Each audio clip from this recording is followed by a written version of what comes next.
शांति। आज 16 जुलाई 2022 भारत में शनिवार है।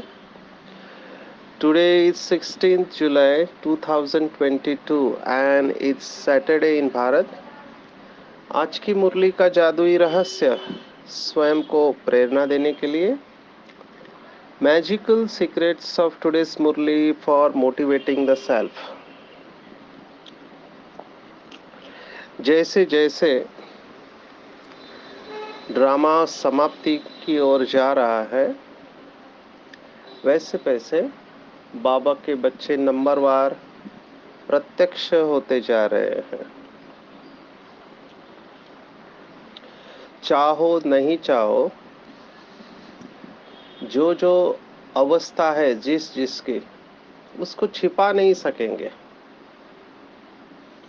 सत्यता का मार्ग है, तो यहाँ पे कुछ भी छिप नहीं सकता है। जो अंदर होगा वो बाहर दिखाई जरूर देगा। तो देख रहे हैं हम सभी कि क्या हो रहा है चारों तरफ। सडनली अगर आप एक विश्व के ऊपर नजर दौड़ाओगे तो बहुत सारे देशों में हलचल मच रही है और ये बढ़ते जाने वाला है। जो भी बाबा के योगी बच्चे हैं उनको ये स्पष्ट अंदर से फीलिंग आती जाएगी कि अनरेस्ट, अस्वस्थता बढ़ते जा रही है।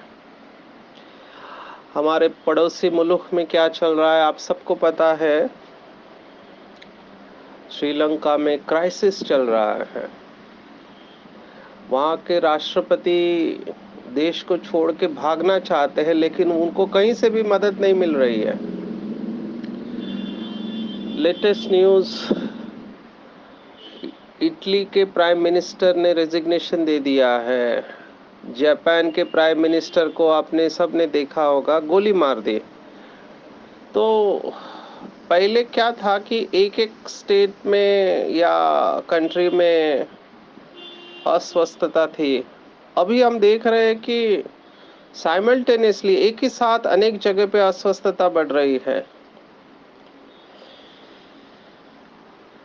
बाबा ने एक मुरली में कहा था, जब भी ये तूफान वगैरह आते थे, बहुत बारिश होती थी, मुझे याद है कि जब मुंबई में पानी घुस गया था, बहुत पानी घुस गया था, तो हमारे आदरणीय रमेश भाई जी ने बाबा को मैसेज भेजा कि मुंबई पूरी पानी में डूब गई है। क्योंकि बाबा ने साकार मुरलियों में कहा था कि मुंबई, कराची, कैलिफोर्निया, ये समुद्र के किनारे, ये 3 नाम बाबा ने मुरलियों में लिए। ये पानी में जाने वाले हैं। क्यों? क्योंकि यहाँ पे पहले भी पानी था। आप सब जानते हैं मुंबई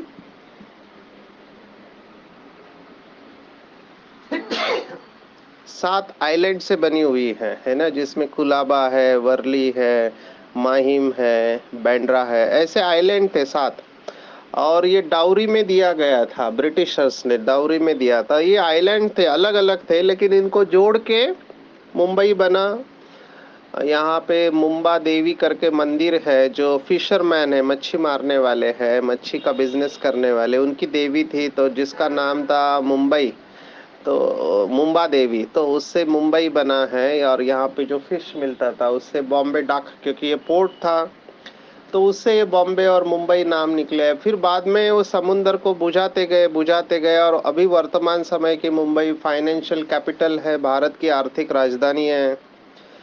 तो बाबा ने मुरली में कहा है कि समुंदर अपनी जगह वापिस ले लेगा। तो जब ये पानी घुसा तो आदरणीय रमेश भाई ने बाबा को मैसेज भेजा कि क्या ये अंतिम समय का नज़ारा है। तो बाबा ने बहुत अच्छा मैसेज दिया कि अभी तो एक तत्व वार कर रहा है, आगे चलकर पांचों के पांचों ही तत्व एक साथ वार करेंगे। आप सोचो कितना विकट समय आने वाला है। बाबा तो इशारा दे देता है, अभी समझने वाला समझे। ऐसे ही जब मुंबई में वो ताज होटल पर अटैक हुआ टेररिस्ट के द्वारा, तभी भी बाबा को मैसेज दिया, क्योंकि हमारा कुलाबा का सेंटर वहाँ से नज़दीक है। तो खिड़की से बहनें देख रही थी कि कैसे हेलीकॉप्टर से कमांडोज जो होते हैं वो उतर रहे थे। तो बाबा ने कहा आप लकी है कि अभी खिड़की तो खोल पा रहे हैं, आगे चलकर ऐसा समय आएगा खिड़की भी नहीं खोल पाएंगे। तो आप अंदाजा लगा सकते हैं कि बाबा हमको पहले से ही तैयार कर रहा है। आज के मुरली में भी बाबा ने एक ऐसी बात कही है जो बहुत कुछ लोगों के लिए शॉकिंग लग सकती है, कि बाबा ने कहा कि चत्तियों वाला कपड़ा कपड़ा भी मुश्किल से मिलेगा पहनने को। आप सोचो, जो मिलेगा वो पहनना पड़ेगा। मैंने क्या होने वाला है आप अंदाज लगाओ। अंतिम समय बहुत खूने नाहक खेल होगा, विनाश की लीला चलेगी। शायद इसी स्मृति को लेकर जब हम द्वापर में उतरेंगे, क्योंकि सभी आत्माएं फाइनल स्टेज पर आ चुकी होगी, थोड़ा कुछ समय के लिए विनाश के सीन को विजुअलाइज करते कि सभी धर्म स्थापक आत्माएं स्टेज पर होंगी। फिर वो इब्राहिम हो, बुद्ध की आत्मा हो, या फिर क्राइस्ट हो, है ना, या जिन्होंने भी भगवत गीता लिखी है, क्योंकि ये तीन धर्म ग्रंथों में विनाश के बारे में लिखा हुआ है। विनाश का वर्णन है। क्रिश्चियन लोग उसको कहते हैं डूम्सडे और जजमेंट डे, या फिर कुरान में जैसे लिखा है कयामत का समय, या भारत में लिखा हुआ है प्रलय का समय। तो ये सब हम मेमोरीज लेकर जाने वाले हैं, और यही मेमोरी से हम इमर्ज होंगे द्वापर में, और उनको वो याद आएगा कि अगर हमने परमात्मा को याद नहीं किया तो प्रलय के समय पर हमको बहुत तकलीफ होगी। ये कौन लिखेगा? जिन्होंने कल्प के अंतिम समय में ये सब अनुभव किया हुआ है, वही लिखने वाले हैं। तो हमारे में से भी कुछ लोग होंगे जो ये पूरी विनाश की लीला बैठे हुए देखेंगे। बाबा ने इसके बारे में बहुत कुछ वर्णन किया हुआ है, नो डाउट। जैसे नॉस्ट्राडामस की भविष्यवाणी है, बहुत कुछ लिखा हुआ है क्या क्या होने वाला है ना। मैं उसमें जाना नहीं चाहता हूँ, मैं केवल यही इशारा देना चाहता हूँ कि छिप नहीं सकते हैं, और आने वाला समय बहुत टफ होने वाला है। उसकी शुरुआत हम देख रहे हैं। भारत में भी कायदे डे बाय डे कठिन होते जाने वाले हैं। हिसाब किताब ऐसे निकलेंगे जो आप कल्पना नहीं कर सकते हैं। ऐसी ऐसी बातें होने वाली है कि आप आश्चर्य खाएंगे कि ये कैसे हो सकता है। यही तो घोर कलयुग के लक्षण जो भी शास्त्रों में वर्णित है वो सब देखने वाले हैं हम, और अभी हम देख भी रहे हैं। मैं वो सब बातें यहाँ पर दोहराना नहीं चाहता हूँ, लेकिन हमको इसमें से क्या लेना है? तो हमको इसमें से ये लेना है कि हमको संपूर्ण अवस्था में स्थित हो जाना चाहिए। अभी मिरुआ मौत मलू का शिकार, ऐसे बाबा मुरली में कहता है कि एक तरफ हाहाकार होगा और एक तरफ जय जयकार होगा। हर चीज अति में जाएगी, भक्ति में अति में जाएगी। तो अति की भक्ति में बाबा के जो अनन्य बच्चे हैं, जो विजयी रतन आत्माएं हैं, वो प्रत्यक्ष हो जाएंगे, और हम सब ये नज़ारा देखने वाले हैं। बहुत लकी होंगे वो आत्माएं जो लास्ट तक अचल अडोल अवस्था में रहते हुए ड्रामा में सीन देखेंगे। अभी तो मैं डॉक्टर हूँ तो मैं देखता हूँ, बहुत वंडर लगता है कि भाई खून निकालने जाते लैब में, खून देख के उनको चक्कर आता है। सिर्फ खून टेस्ट करने के लिए जाते हैं तो चक्कर आ जाता है। आप सोचो, अंतिम समय का सीन ये आत्माएं क्या देख पाएंगे? नहीं देख सकते हैं। तो हमको तैयार होना चाहिए। और उसके लिए बाबा ने कहा कि अवस्था कैसे चाहिए? एकदम निश्चिंत अवस्था चाहिए, एकदम निश्चिंत। और निश्चिंत अवस्था उसी की होगी, किसकी होगी निश्चिंत अवस्था? जिनकी निर्णय शक्ति बहुत शक्तिशाली होगी। भी बाबा ने मुरली में कहा, योग माना निर्णय शक्ति, आपका डिसीजन पावर। योग से बुद्धि स्वच्छ होती है और स्वच्छ बुद्धि यथार्थ निर्णय देती है। कौन से समय पर क्या डिसीजन लेना है? मैंने देखा है कि अच्छे अच्छे आत्माएं हिल जाते हैं क्राइसिस के समय। क्राइसिस माना आपातकाल के समय दिमाग काम नहीं करता है, क्या करना चाहिए। हम एज अ डॉक्टर आपको अपना अनुभव सुनाते हैं कि हम इमरजेंसी में जब सेवाएं देते हैं तो इमरजेंसी में क्राइसिस ही होती है हमारे सामने। क्राइसिस आप अगर समझ सकते हो, क्राइसिस इजी नहीं होता है। जैसे भूकंप आना क्राइसिस है, पानी घुस जाना क्राइसिस है, बाढ़ है ना। ऐसे ही हम आईसीयू में सेवाएं देते हैं तो हार्ट अटैक का मरीज आया, बर्न का पेशेंट आया, या स्नेक बाइट का पॉइजन आया, पॉइजनिंग की केस आई, तो हमको तुरंत काम करना होता है। तो हमने क्राइसिस को फील किया हुआ है। वैसे तो बॉम्ब ब्लास्ट को भी फील किया हुआ है।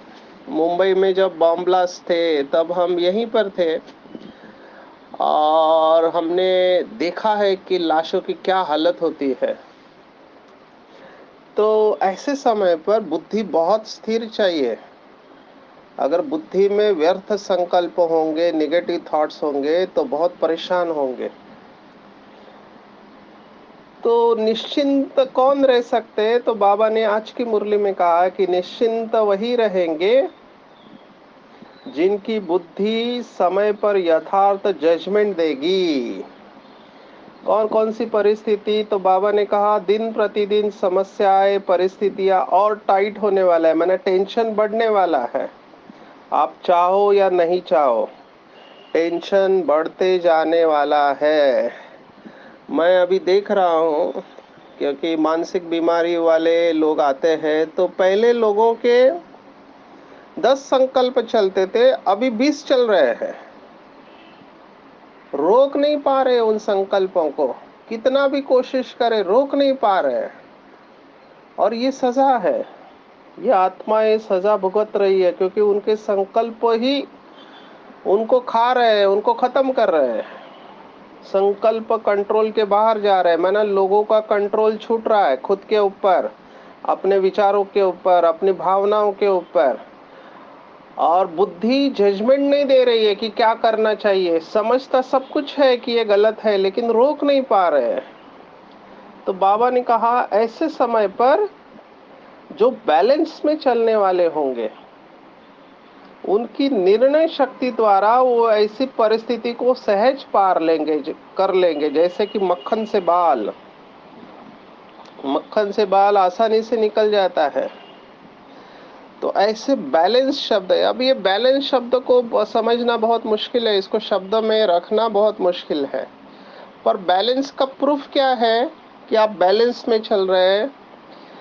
तो बैलेंस का प्रूफ हम रिट्रोस्पेक्टिवली अंग्रेजी में कहते हैं। रिट्रोस्पेक्टिवली बैलेंस का प्रूफ ये है कि आपको ब्लेसिंग मिलेगी, माना आप बैलेंस में चल रहे हैं। ब्लेसिंग किसकी मिलेगी? चार चार रास्ते से ब्लेसिंग मिलेगी। एक, खुद से ब्लेसिंग मिलेगी, आप स्वयं से संतुष्ट होंगे। दूसरी, आपको दूसरों से ब्लेसिंग मिलेगी। तीसरी, आपको बाप से ब्लेसिंग मिलेगी। और चौथी, ड्रामा और प्रकृति से आपको ब्लेसिंग मिलेगी। तो ऐसी आत्माएं जो निरंतर ब्लेसिंग में, जिसको बाबा कहते दुआओं में पलती रहेगी, ऐसी आत्माएं बिल्कुल निरसंकल्प देवता के रूप में प्रत्यक्ष हो जाएंगे। उनके अंदर कभी भी ऐसे नहीं आएगा कि ऐसा क्यों हो रहा है, ये क्या हो रहा है। कभी नहीं चलेगा कि ये पुरानी आत्मा होके ऐसा कर रही है, ये समर्पित होके ऐसा कर रहा है, ये तो बाबा का बच्चा होके ऐसा कर रहा है, इनको इतना भी समझ में नहीं आता, ये क्या हो रहा है, ये कब तक चलेगा, पता नहीं मेरा ड्रामा में पार्ट है या नहीं, बाबा का हाथ पकड़ के चलूं या नहीं चलूं, वगैरह वगैरह। तो ये सब प्रश्न इनके अंदर कभी भी नहीं आएंगे, चाहे कितना भी बड़ा भूकंप आए, फिर वो राजकीय भूकंप हो, प्रकृति का भूकंप हो, संबंधों का भूकंप हो, बीमारी का भूकंप हो, किसी भी भूकंप में ये अचल अडोल एक रस अवस्था में रहेंगे, जो बैलेंस में चलेंगे और जिनके पास ब्लेसिंग का खजाना होगा। मुझे याद आ रहा है, आप सबने अद्भुत जीवन कहानी किताब पढ़ी होगी, बहुत शक्तिशाली है यज्ञ की कहानियां। जिनको भी अपनी अवस्था को शक्तिशाली बनाना है, वो यज्ञ की कहानियों को पढ़े, स्थापना के वक्त क्या क्या हुआ। तो मुझे वो बहुत मोटिवेट करता है। हापुड़ का हंगामा, हापुड़ गांव में कैसे ब्रह्मा कुमारियों को बाइकआउट कर दिया था, कोई चीज नहीं मिल रही थी ना दुकान से, सभी लोगों ने बाइकआउट कर दिया था, और ये सब पवित्रता के ऊपर से हुआ था।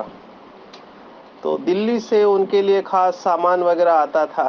तो उस समय बाबा को मैसेज भेजा कि बाबा, हापुड़ में ऐसा हंगामा चल रहा है, आप कुछ तो बोलो। तो बाबा ने केवल 2 शब्द कहे, नथिंग न्यू। कितनी सुंदर बात है, नथिंग न्यू, कोई नई बात नहीं है, हर कल्प में ये हुआ है। तो बाबा अल्टीमेटली क्या कहना चाहता है कि बच्चे, ये सब कल्प पहले भी हुआ था, अब फिर से हो रहा है, और हर कल्प में होने वाला है। हम मैनेजमेंट में भी ये बात बताते हैं। देखो, मैनेजमेंट वाले भी बातों को पकड़ लेते हैं, सॉल्यूशन के ऊपर आते हैं।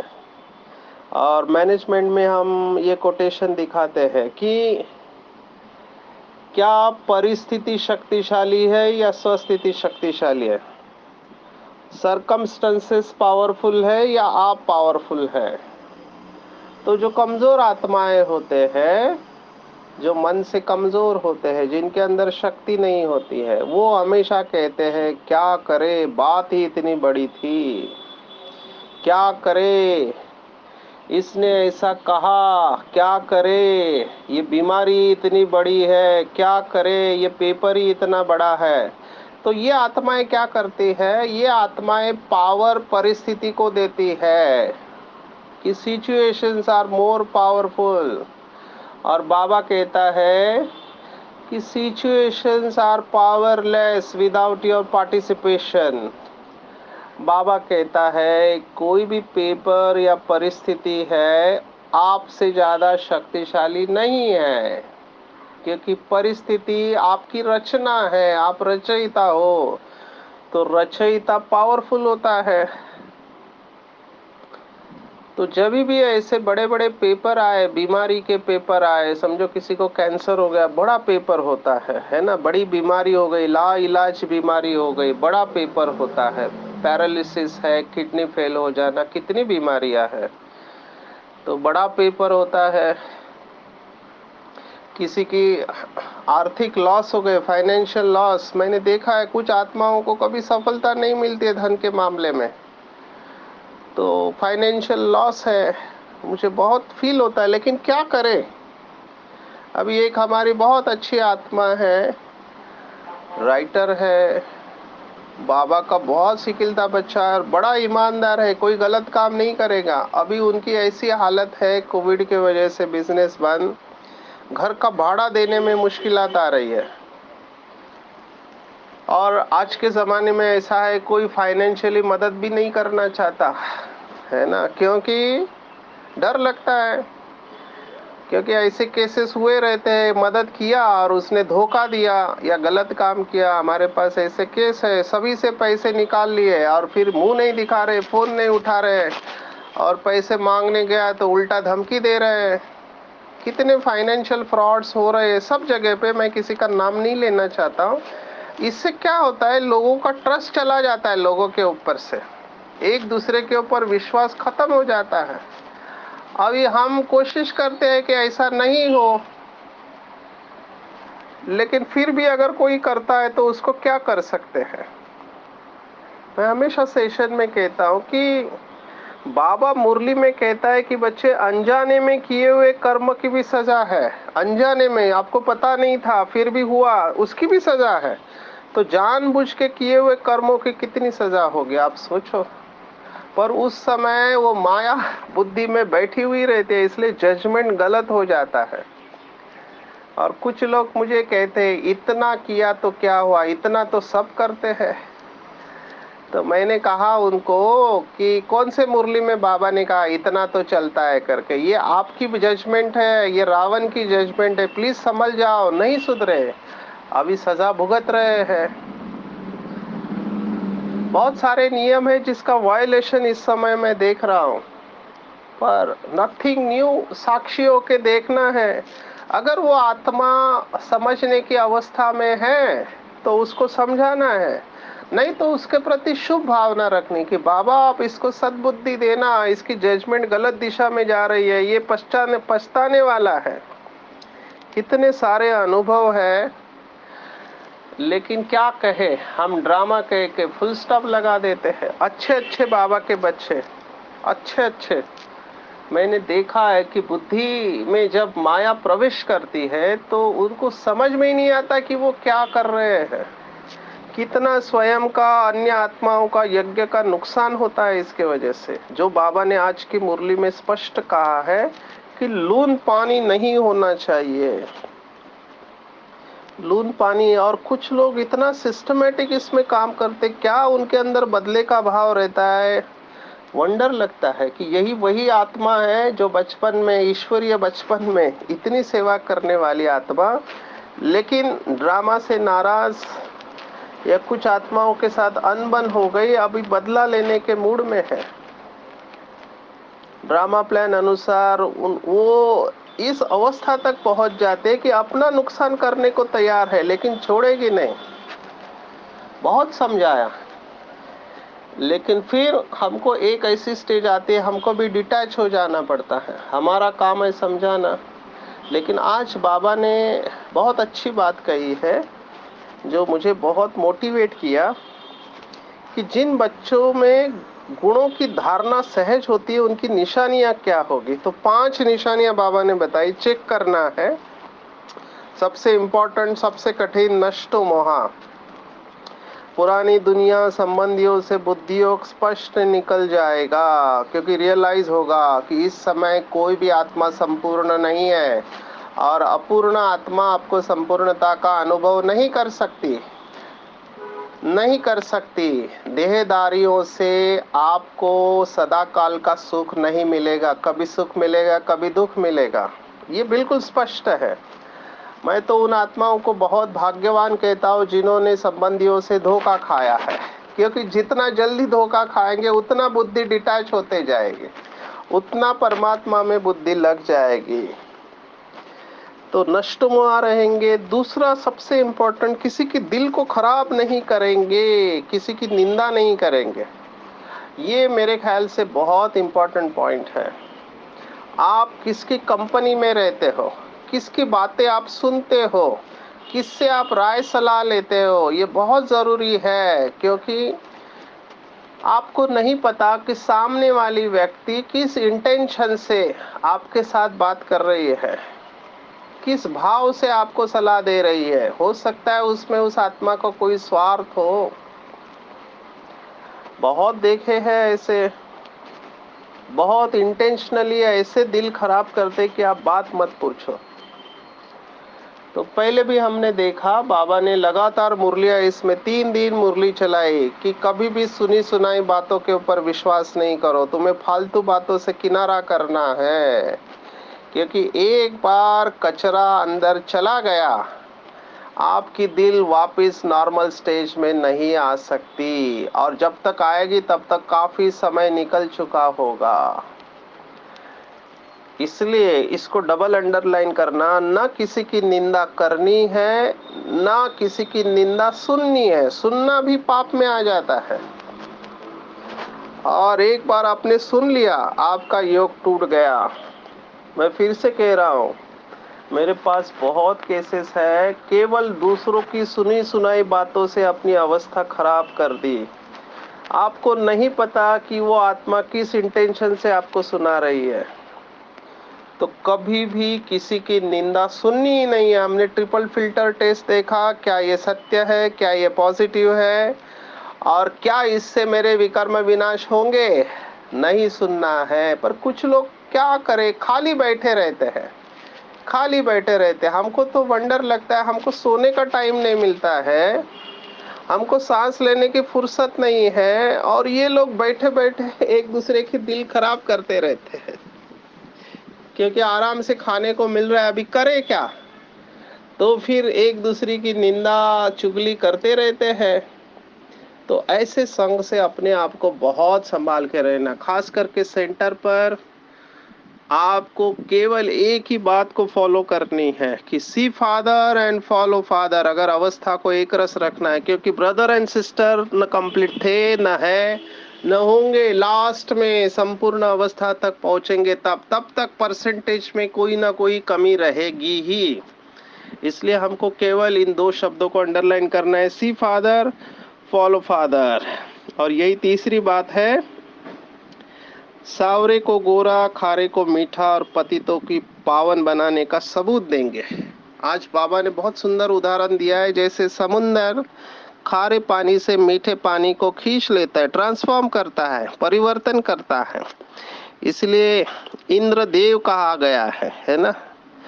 तो अगर हमारे अंदर इस सूर्य की जैसी शक्ति है, जिसको बाबा ने कहा मास्टर ज्ञान सूर्य की अवस्था है, तो हम किसी के अंदर के भी खारेपन को मिटा के उसको मीठा बना सकते हैं। लेकिन इसके लिए बहुत पावरफुल स्टेज चाहिए, और वो सबूत देंगे बाबा के बच्चे।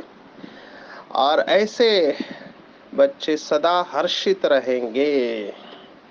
तो चेक करना चाहिए, क्या मेरे अंदर ये पांचों की पांचों क्वालिटी है। अगर नहीं है तो इनके ऊपर अटेंशन देना है कि मेरे अंदर ये पांचों की पांचों क्वालिटीज कैसे आ सकती है। बाबा ने बहुत सारे राज आज खोले हुए हैं मुरली में।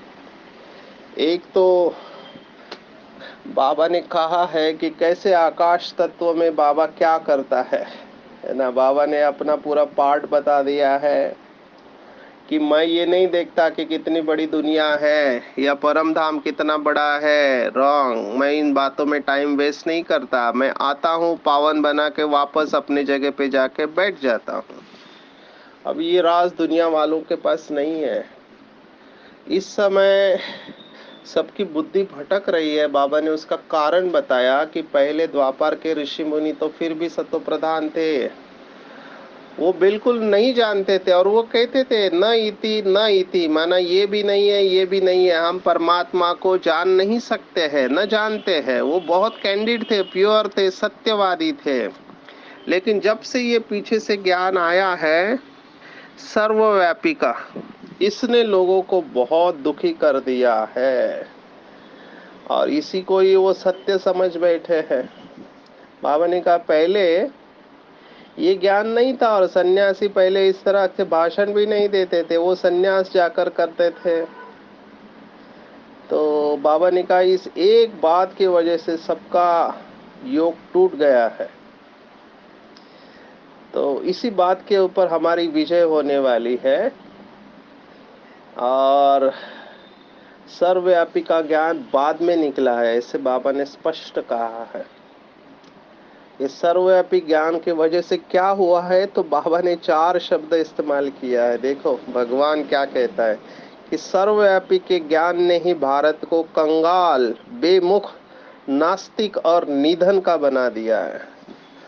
बाउंड्री मारी है आज बाबा ने सर्वव्यापी की वजह से होने वाले नुकसान के ऊपर। तो अटेंशन देना है। कि कैसे हम इन बातों को औरों को समझाएं। मेरे ख्याल से अभी ये बहुत स्पष्ट है।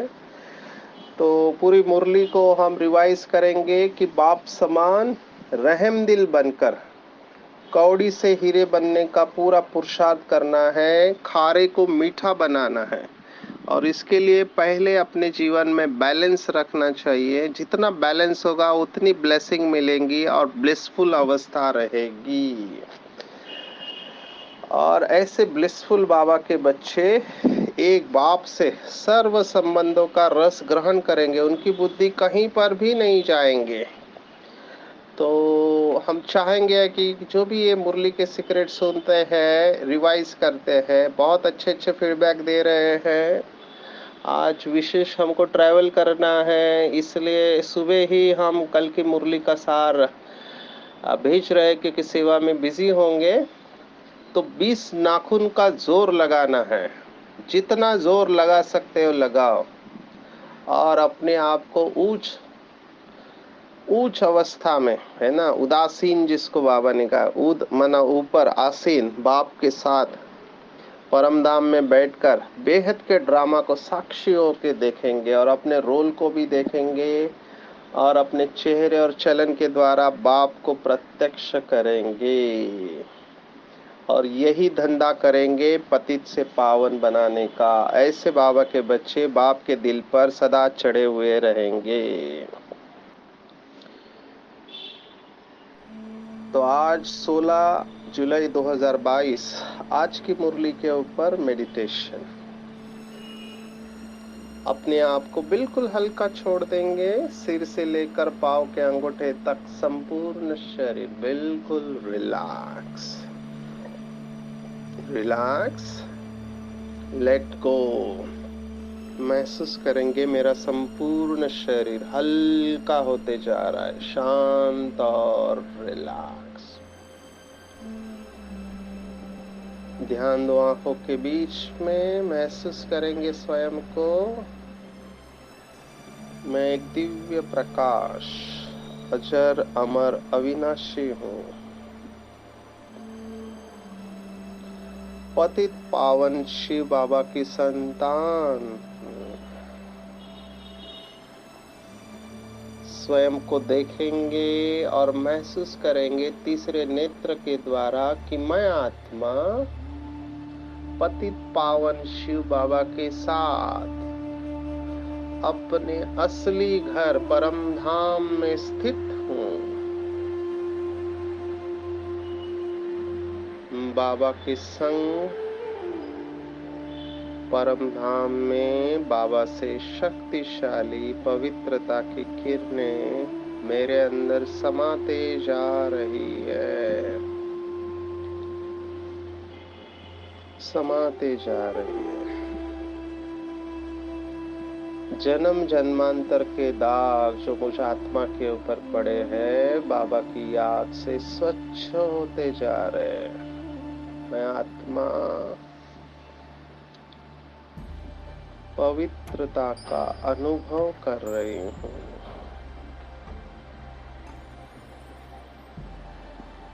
मैं महसूस कर रही हूँ कि मैं आदि अनादि संपूर्ण पवित्र आत्मा हूँ।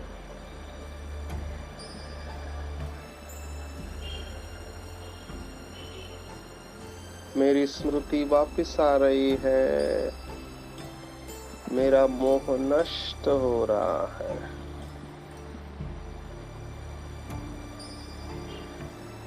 मेरी बुद्धि स्वच्छ और पवित्र बनते जा रही है।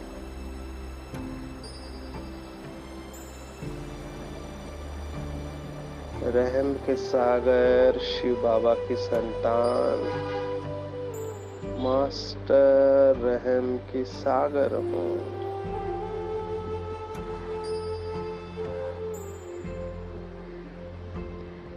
जो आत्माएं लून पानी नाराज रहते हैं, उनके ऊपर रहम आ रहा है कि ये बाबा के बच्चे हैं, ये सुखी हो जाए, बाबा इन्हें भरपूर करे। मेरे सर्व संबंध एक बाप के साथ है। सर्व संबंधों की सार का अनुभव मैं बाबा के साथ कर रहा हूँ। बाबा मेरे सच्चे माता पिता, बंधु, स्वामी, सखा, टीचर और सद्गुरु है। मैं अंदर से तृप्त, संतुष्ट हूँ।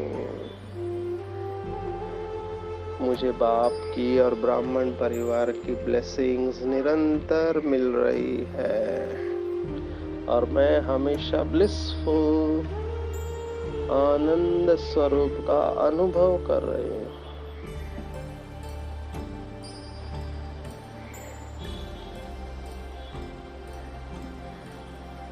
जिस भी आत्मा के ऊपर मेरी दृष्टि पड़ रही है वो आत्मा सुखी हो रही है, शांत हो रही है। पतित पावन शिव बाबा की संतान मैं आत्मा भी मास्टर पतित पावन हूँ। मुझे बहुत हल्का लग रहा है, मैं बिल्कुल निश्चिंत हूँ, निश्चिंत हूँ। ओम शांति शांति शांति।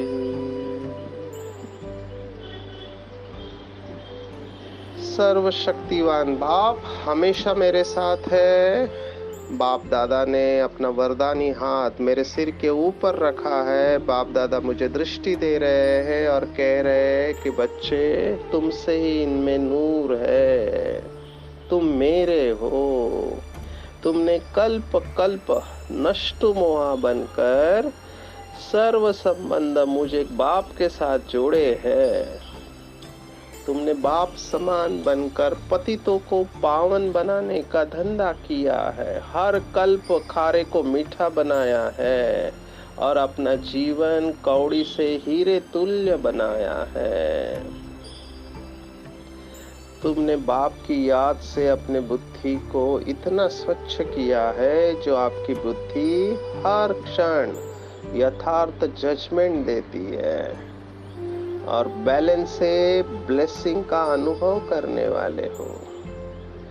आपकी विजय निश्चित है। जाओ विश्व को पतित पने से छुड़ाओ और फिर से इस दुनिया में पावन दुनिया, पावन आत्माएं लाने के निमित्त बनो। मेरी सर्व शक्तियां हमेशा तुम्हारे साथ है। मेरा आशीर्वाद हमेशा तुम्हारे साथ है।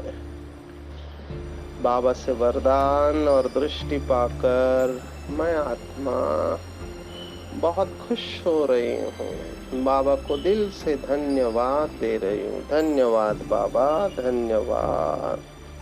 मेरा बाबा, मीठा बाबा, प्यारा बाबा और दुलारा बाबा, सच्चा बाबा और अच्छा बाबा, दयालु बाबा, कृपालु बाबा, वाह बाबा, शुक्रिया बाबा, शुक्रिया।